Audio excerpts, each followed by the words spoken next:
Puppy Love raconte le passage à l'âge adulte de Diane, campée par Solène Rigaud. Elle est votre invitée, Claire Burgui, avec Delphine Lehérisset, qui la met en scène. Alors effectivement, on a tous envie de devenir adulte jusqu'à ce qu'on soit forcé de le devenir. Et Diane ne va pas couper à la règle dans ce passage épineux. Elle sera accompagnée par son petit frère de 6 ans, son père encore plus paumé qu'elle.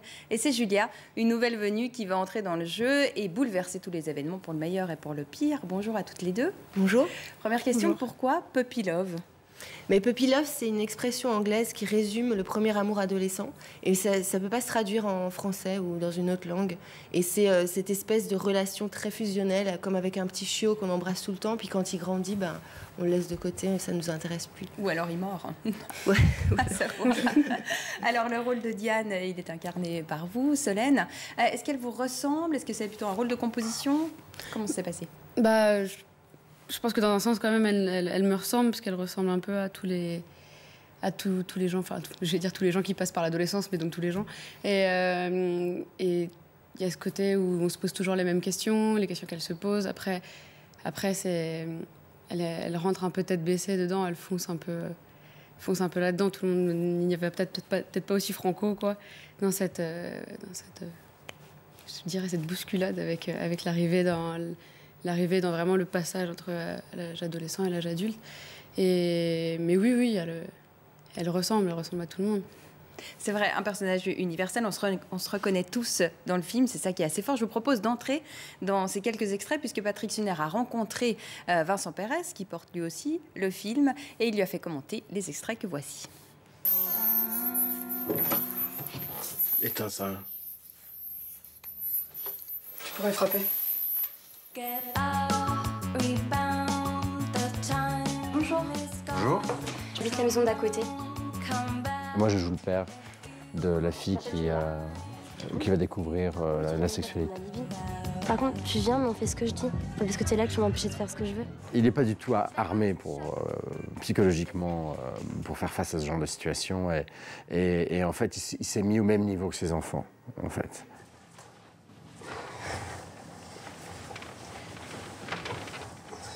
Oh, ça me fait rire. J'adore cette première scène du film. Et c'est l'aspect comique du film, parce qu'il y a quelque chose de drôle. C'est pas une comédie, mais il y a des choses drôles.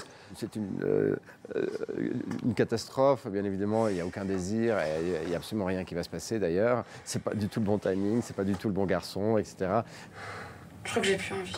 On est obligé de passer par là, et on le fait. Et en général, la première fois, c'est pas terrible, quoi. Et donc, je pense que pour les garçons, c'est un peu pareil, je pense. Moi, c'était pas mal, quand même. Non, c'était le moment, quoi. C'était le moment, mais c'était pas extraordinaire. Tu me trouves bonne ? Quoi ? Toi, tu voudrais coucher avec moi ? Diane, ça va pas? Je suis ton père, je peux pas... Est-ce que tu pourrais faire l'amour avec moi? Je pourrais jamais avoir ce genre de conversation avec ma fille, parce que ma fille me poserait jamais ce genre de questions, elle est beaucoup trop secrète. C'est vrai que c'est tellement étrange, le rapport d'un père et de sa fille à ce moment-là. C'est beau, c'est magnifique, c'est très puissant, et en même temps c'est dérangeant, c'est de découvrir tout d'un coup la femme. Attends, qu'est-ce que tu fais là? Vous vous sentez aussi parfois démuni, comme l'est justement votre personnage dans le film? Complètement, mais moi la différence c'est que ma femme est là, la mère de mes enfants est là, et ça change tout. Oui, Delphine, avec une mère pour Diane, l'histoire aurait été différente?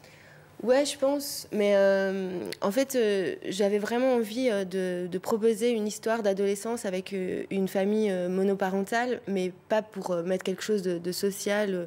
C'était parce que je pense qu'il y a beaucoup de modèles de famille et que, quel que soit le modèle duquel on est issu, on a de toute façon une adolescence singulière. Et puis l'autre personnage, joué par Audrey Bastien, a une famille complètement normale, voire très normée, et elle est pourtant aussi dans une recherche... qui lui appartient, et puis elle vit ce moment d'une manière aussi très, on va dire, avec force, quoi. Solène Rigaud, vous portez vraiment ce film, vous êtes très présente. Comment vous l'avez trouvée? Je crois qu'elle est arrivée assez tard, en fait, dans le casting. Je sais pas qui veut raconter. Mais elle est arrivée grâce à Audrey Bastien, en fait. J'ai d'abord rencontré Audrey Bastien, qui joue Julia, qui devait être une actrice anglaise au départ. Puis quand j'ai vu Audrey, je me suis dit, bon, c'est pas grave qu'elle soit pas anglaise, c'est même mieux. Et puis elle connaissait Solène Rigaud. Ah oui, donc ça c'est... Parce qu'ils ont tourné ensemble. Non, parce qu'en fait, on avait, avec Audrey, on avait tourné ensemble dans une série qui était passée sur Arte, qui s'appelait Xanadu. Et on avait pas mal gardé contact, quoi. Et après, au bout, elle m'avait un jour parlé de ce film-là. Et en fait, c'était un scénario que j'avais déjà lu 6 mois avant ou 7 mois avant. Et en fait, où j'avais dit non, où je voulais pas passer le casting, puisque ça m'avait fait peur.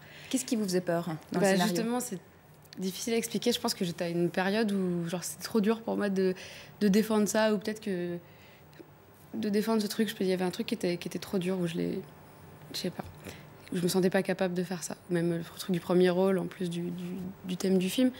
Et puis après, quand elle m'en a parlé, j'ai relu le scénario et j'ai fait, mais putain, pourquoi j'ai dit non, quoi, en fait. Et après, en fait, parce que le scénario était très fort et j'avais envie d'être Diane, quoi, de représenter le film. Alors, comment vous vous y êtes prise pour la mettre justement en confiance ? Parce qu'après, il faut encore tourner. Effectivement, il y a beaucoup de scènes qui doivent être compliquées. Cette confiance, vous l'avez bâtie tout de suite ? En fait, un casting, c'est vraiment un truc un peu magique. Normalement, il doit se passer quelque chose, un peu comme quand on tombe amoureux. Et puis, c'est vrai, quand j'ai rencontré Solène et puis je l'ai vue avec Audrey Bastien, je me suis dit, mais il faut que ce soit elles deux parce que ça marche déjà entre elles. Donc, il y a une complicité. Donc, ça va m'éviter un certain travail. C'est pas mal d'être un peu flemmarde.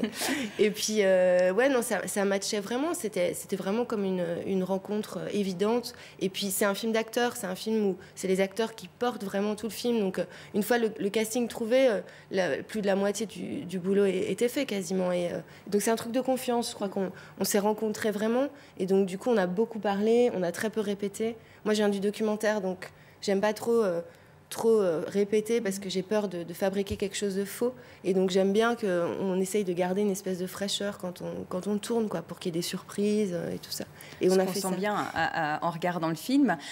C'est un peu l'année du cinéma, de l'adolescence au cinéma, de l'éveil des sens. Alors, évidemment, on ne peut pas ne pas penser à la vie d'Adèle. Vous le voyez comme une chance ou comme un manque de chance, cette espèce de... C'est un mélange des deux. Je pense que c'est une chance aussi parce que ça veut dire qu'il y a quelque chose dans l'air du temps où s'il y a beaucoup de réalisateurs, de cinéastes qui ont envie de parler de ça, ça veut dire qu'il y a une chose à dire sur ça. Mais le film est vraiment très différent de la vie d'Adèle. Déjà, il est fait par une femme, parce que je suis une femme. Et donc, ça change aussi beaucoup de choses sur ce regard justement sur le féminin et la féminité. Et puis, ce moment très, très fragile du passage au premier désir. Et ça, c'est pas l'histoire de la vie d'Adèle, qui est vraiment une histoire d'amour, puis qui est évidemment un grand film, une palme d'or, donc ça peut être aussi un peu écrasant. Et en même temps, c'est plutôt flatteur quand les gens comparent Puppy Love à la vie d'Adèle. Je peux pas me dire oh, quelle horreur. Je trouve ça trop. Je me dis mais oulala. Et puis en même temps, je le prends comme c'est, quoi. Le film sort mercredi. Voilà, j'imagine que là, maintenant, vous portez le projet depuis vraiment un moment. Alors, vous avez déjà pu sentir un petit peu comment ça se passait en festival et les gens accrochent justement à cette universalité de l'adolescence.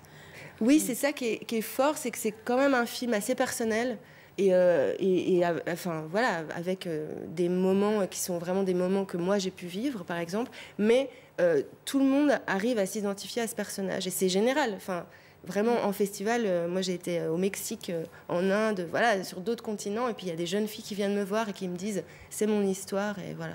Même pas que des jeunes filles. Eh bien, en plus, il va faire moche le week-end prochain. Donc, on va au cinéma voir Puppy Love. Et puis, il y a un dossier que vous pouvez consulter sur notre site RTS Fiction. Le film, donc, sort mercredi. Merci. Merci. Merci.